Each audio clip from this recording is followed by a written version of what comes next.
অন্যের জন্য শুভ কামনা করলে এটা ফিরে নিজের দিকে আসে, এটা খেয়াল রাখেন। এটা একটা লাইফ হ্যাকস শেয়ার করতেছি, আজীবন কাজে লাগবে। অন্যের জন্য যেটাই ভালো কামনা করবেন এটা ঘুরে আপনার দিকে আসবে। অনেকে বলে হুজুর ওর জন্য দোয়া করে আমার কি লাভ?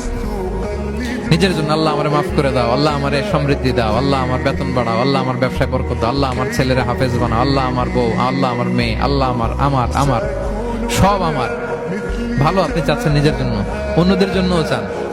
আল্লাহ আমার সব ভাইদেরকে মাফ করো, আল্লাহ আল্লাহ আমার গোটা মুসলিম উম্মাকে তুমি বরকত দাও, কল্যাণ দাও, নেতৃত্বে আসার তৌফিক দাও, আল্লাহ সবাইকে সুস্বাস্থ্য দাও।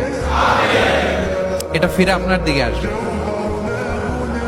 অন্যের জন্য শুভকামনা বহুগুণ বৃদ্ধি হয়ে নিজের দিকে রিটার্ন করে। বিষ্ণু সাল্লাল্লাহু আলাইহি ওয়াসাল্লাম এটাই বলেছেন, মা মিন আবদিন মুসলিমিন ইয়াদউ লিআখিহি বিযাহরিল গায়বি ইল্লা ক্বালা লাহুল মালাকু ওয়া লাকা বিমিসলিন।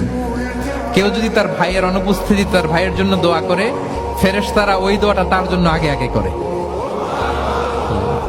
তাহলে অন্যের জন্য শুভকামনা করলে, দোয়া করলে লাভ না লস?